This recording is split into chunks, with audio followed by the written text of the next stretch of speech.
The first 10 minutes of a film are incredibly important. A director must do their best to fit as much exposition and world development in a small amount of time without it feeling like the information is being jammed down your throat. Now, this sounds easy, but it is very easy to mess it up. And many do. Even some masters fuck it up. Whether it be that the dialogue is just awful and is obviously trying to fit names and information in, or that it be that the movie begins with an adult talking to a child, literally treating the audience like they're four and couldn't otherwise pick up on cleverly juxtaposed contextual expository clues. Way too often I see a film and the characters will have such unrealistic lines that force in their names, where they are, and what is going on. I've been wondering, what are midichlorians? It's heroin. And it feels like almost always they'll try to shove in something that happened in the main character's life recently, or in the past, like some tragedy, like how their mom or dad died. Like, no one says this shit and brings it up in real life. Why do they pretend like people talk that way? The dialogue shouldn't sound like this at all. A movie is supposed to be visual. A good movie can tell you the main protagonist's home, lifestyle, profession, and character traits without saying a single word. Something that people have disagreed with me in the past with is that when I watch a foreign film that I don't know the language of, I'll try to watch it without subtitles the first time I see it. I want to see if the director takes hold of the camera and tells you with your eyes, and if the actors still perform and output emotions well enough. This is much better than garbage chit-chat. I know zero Mandarin, but even a dialogue-heavy movie like In the Mood for Love is fantastic with no translation. I don't speak a word of Korean, but I understood Oldboy entirely and was shocked by the film's presentation. You can pick up on every twist, turn, and open end. Side note for those who haven't seen Oldboy, please don't watch Spike Lee's abysmal shit show. The one you're looking for is Chan-wook Park's from 2003, not 2013. Yeah. That isn't to say Oldboy doesn't have a fuckload of exposition in the first act, because it definitely does, but it's still amazingly well done. Good job, Chan-wook Park, and also holy moly, Min-sik Choi is one of the best actors ever. Another fantastic example is The 400 Blows by Truffaut. Of all French New Wave films, it is not only one of the first, but one of the best. Truffaut, being a master of his craft, shows you so much of a young man in the world that he is fighting to be swallowed by. The introduction is perfection, an excellent showing of how to do exposition without overexposing the viewer. But my favorite is Enter the Void.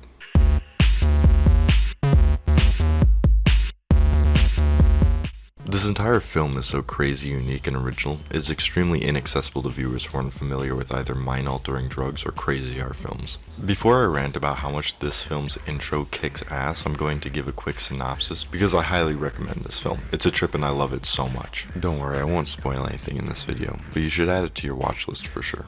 Anyway, Enter the Void is about a drug doer and dealer named Oscar, and how his life in Tokyo is going, and how his friend recommends he read the book, The Tibetan Book of the Dead. That's it. That's all you need to know.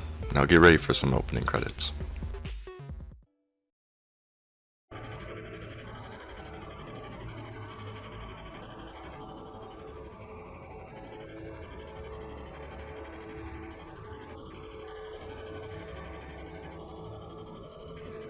Alright, I'm gonna pause it there for just a second, but I told you they were crazy. A lot of people dislike them, but personally I think they're cool as heck. You have to have some massive balls to make your title sequence look like that. Let's continue, but I'll just talk over it.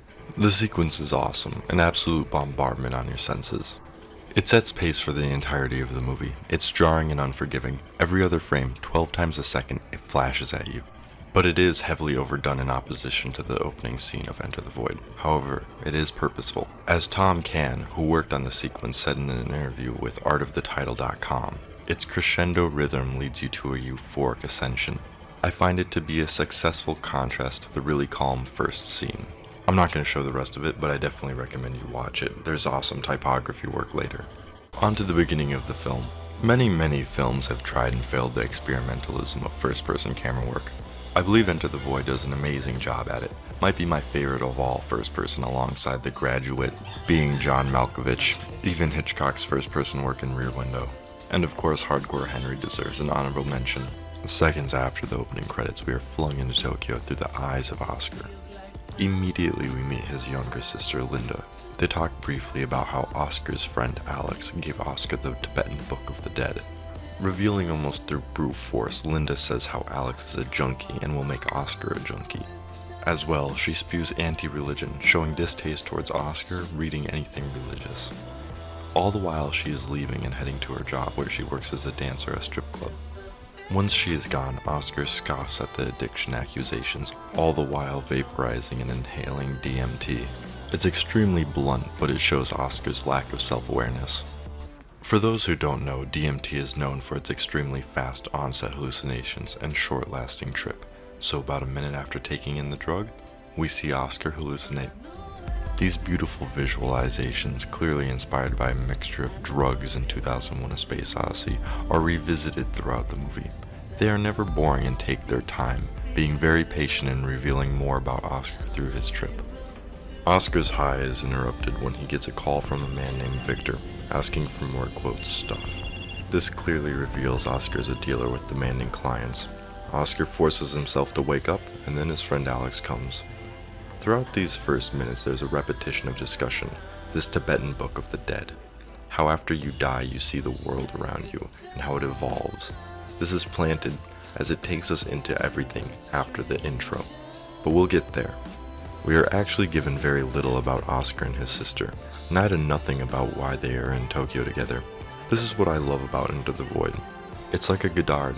So much is revealed, yet so little is told. We are given a world, characters, what they do, and a home. They are showing us this boy and his book that he has yet to finish. Now, while most films set up their introduction in the first few minutes, Enter the Void is reminiscent of 2001, again with its slow beginning and visuals. Taking its time, never rushing you in its gorgeous neon setting. Now where we are going next is the deal with Victor, Oscar's client. If someone was thrown into the movie after the events of the drug deal with Victor, the viewer would miss vital development and world building. This is due to how major the difference between the events before the drug deal and the events after it are different. I won't delve into this too deep, as I promise no spoilers. However, I feel like this movie would be meaningless if nothing was shown before the drug deal. As I said before though, a majority of the exposition in the film is shown after the deal. In fact, there is backstory to Oscar all the way up to the end of the movie. I don't think there is a way that you could do the events leading up to Oscar's meeting with Victor any better though. We meet the important characters, even when major characters are mentioned in passing, such as the brief "I hate that guy" about a character we see later early in the film. It tells us what Oscar thinks, as this is in fact the only time we actually hear Oscar's opinions. The introduction to this movie is the only time we hear Oscar talk to other characters in current day. All the other times are in flashbacks. Back to the film. On the way to Victor, Alex talks to Oscar about the Book of the Dead, about how it teaches the belief that there is reincarnation and observation after your death. These go hand in hand. I didn't mention this earlier, but DMT actually simulates death. It releases chemicals in our brain that only ever get released otherwise when we die. This repetition of death is on purpose. Oscar experiences death through DMT. Alex continues about how Oscar's sister is right. Oscar is a dealer. He needs to be careful and look after Linda. We arrive at the titular club, The Void, which Oscar enters for the second to last time. There he meets Victor. Head hanging low, begins to just say, "I'm sorry." Confused, Oscar simply replies, "What?" He hears them, the police yelling and barging in. Oscar panics as he runs into the bathroom. He realizes he's been had. It was a setup. He locks himself in a stall. Rushing, he flushes the drugs and tells the police that he has a gun. He then enters the void for the final time.